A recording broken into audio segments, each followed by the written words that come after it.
प्यारे विद्यार्थियों, छठी कक्षा के छात्रों, आज हमारा भूगोल का दूसरा पाठ है ग्लोब। अक्षांश एवं देशांतर रेखाओं के बारे में हम पढ़ेंगे कि कौन सा देश किस देशांतर में है, कितने देर का अंतर है, ये पढ़ेंगे। पिछले अध्याय में आप पढ़ चुके हैं हमारी पृथ्वी गोलाकार नहीं है।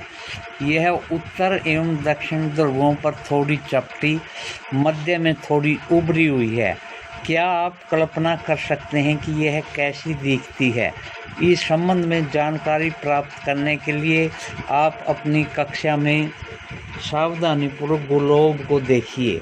ग्लोब पृथ्वी का लघु रूप में एक वास्तविक प्रतिरूप है, यानी पृथ्वी के छोटे आकार को ही ग्लोब कहते हैं। ग्लोब विभिन्न आकार एवं प्रकार के होते हैं। बड़े ग्लोब जो आसानी से एक स्थान से दूसरे स्थान नहीं ले जाए जा सकते।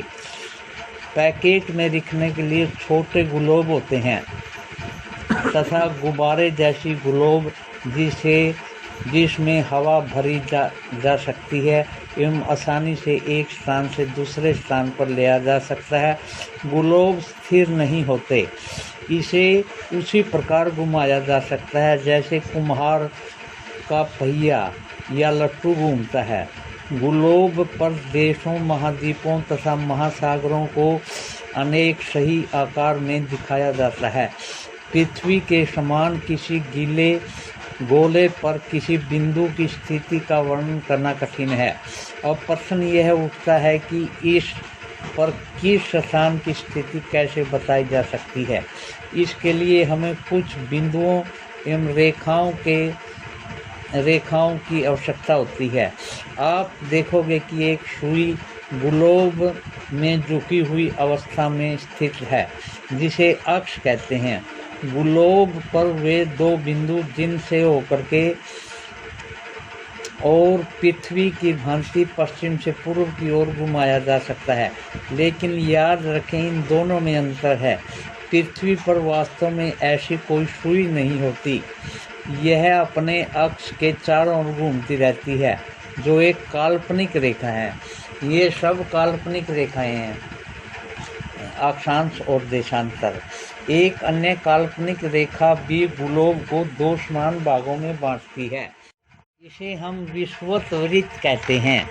पृथ्वी के उत्तर में स्थित आधे भाग को उत्तरी गोलार्ध और आधे भाग को दक्षिणी गोलार्ध कहा जाता है।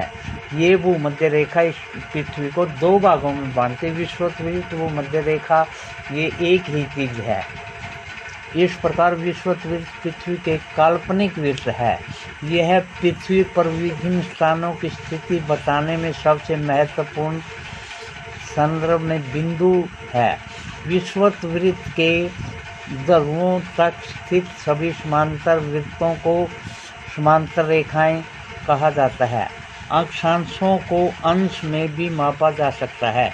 विषुवत वृत्त शून्य अंश का उपयोग दर्शाती है, क्योंकि विषुवत वृत्त से दोनों तरफ ध्रुवों के बीच की दूरी पृथ्वी के चारों ओर के वृत्त का 1/4 है। अतः इसका माप होगा 360 अंश का, 1/4 यानी 90 अंश का। इस प्रकार 90 अंश उत्तरी गोलार्ध के उत्तर ध्रुव को दर्शाता है तथा 90 अंश का दक्षिणी गोलार्ध दक्षिणी ध्रुव को दर्शाता है। इस प्रकार विषुवत वृत्त के उत्तर की सभी समांतर रेखाओं को उत्तरी अक्षांश कहा जाता है। विषुवत वृत्त के दक्षिण में स्थित सभी समांतर रेखाओं को दक्षिणी अक्षांश कहा जाता है। इसके लिए प्रत्येक अक्षांश के मान के साथ उसकी दिशा यानी उत्तर या दक्षिण को भी लिखा जाता है। सामान्यतः इसे उ या द अक्षर से व्यक्त किया जाता है। उदाहरण के लिए महाराष्ट्र में चंद्रपुर एवं ब्राज़ील में, दक्षिणी अमेरिका में बेलो होरिज़ोंटे दोनों एक ही अक्षांश पर हैं, 20 अक्षांश पर हैं, लेकिन चंद्र पूर्व विषुवत वृत्त के 20 अक्षांश उत्तर में एवं बेलो होरिजोंट विषुवत वृत्त के 20 अक्षांश दक्षिण में स्थित हैं। इसलिए हम कह सकते हैं कि चंद्र पूर्व 20 डिग्री उत्तर अक्षांश पर तथा बेलो 20 डिग्री दक्षिणी अक्षांशों पर स्थित है। चित्र 2.2 में स्पष्ट है, जैसे हम विषुवत वृत्त से दूर जाते हैं अक्षांशों का आकार घटता जाता है। महत्वपूर्ण अक्षांश रेखाएं: विषुवत वृत्त 0 डिग्री, उत्तर ध्रुव 90 U तथा दक्षिणी ध्रुव 90 D के अतिरिक्त 4 महत्वपूर्ण अक्षांश रेखाएं और भी हैं। इसे